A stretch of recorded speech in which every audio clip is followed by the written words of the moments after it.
New Zealand has plenty of westerly quarter winds on the way and potentially a cool southerly next week. Meanwhile, Australia is looking at 45 degrees for some places inland. Hello, I'm Philip Duncan. Thank you for joining us for our weekend weather update and the outlook for next week. And we're looking at both New Zealand and Australia to some degree as well as the drought and the bushfires continue over there. Let's kick off with the animated wind map. We have two different sources of our westerly winds this weekend. We've got a subtropical flow coming in for the North Island and the Upper South Island, and further down you've got a colder westerly quarter wind coming on through, and that actually means there could be some snow on the mountains this weekend, maybe quite a bit on the mountain tops, so they're going to look nice and bright and white by the time we reach Monday. So we've got colder weather coming in for the mountains, warmer weather for the north. Generally speaking though, most places in New Zealand are warmer than average over the next couple of days, and if not, you're about average.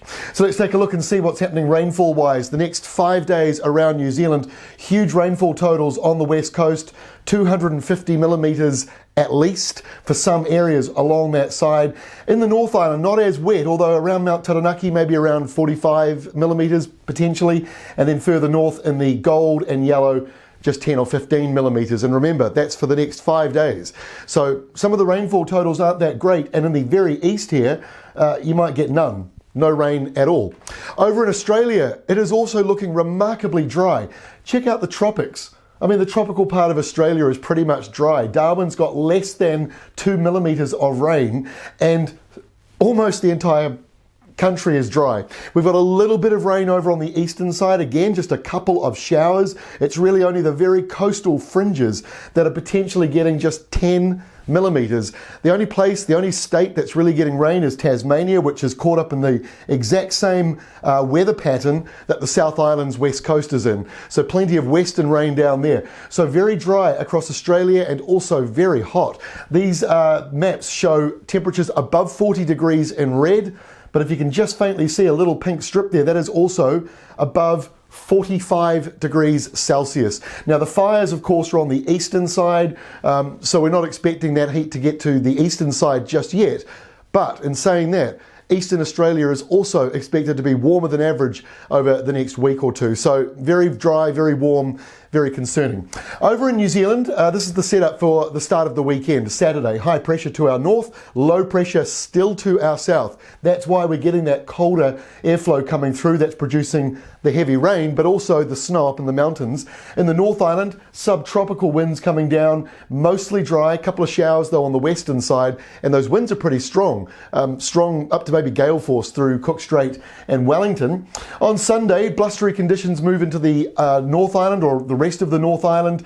It's still a little bit colder down in the south, still got snow up in the mountains, and we've still got that subtropical flow coming down around New Zealand and around the eastern side of Australia. There are those coastal showers we were talking about. Remember, they're not going to produce much, and most of that wet weather is actually right on the coastline, which isn't where the fires are. They are further inland.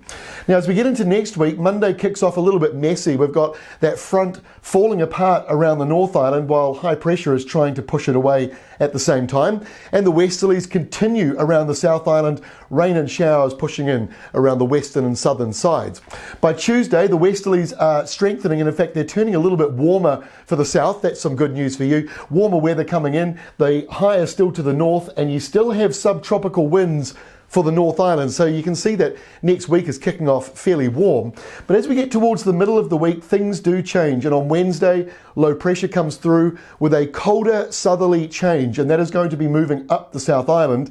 The north is still fairly mild, subtropical for the very north, for Northland and the far north, maybe even some parts of Auckland, and then you go further down and you get into this sort of Southern Ocean sou'wester, and by next Thursday, well, that could be a bit of a cold day around New Zealand with low pressure to our east and a high starting to stretch north to south. Both of those two systems very good at coming down like that and scooping up cold air.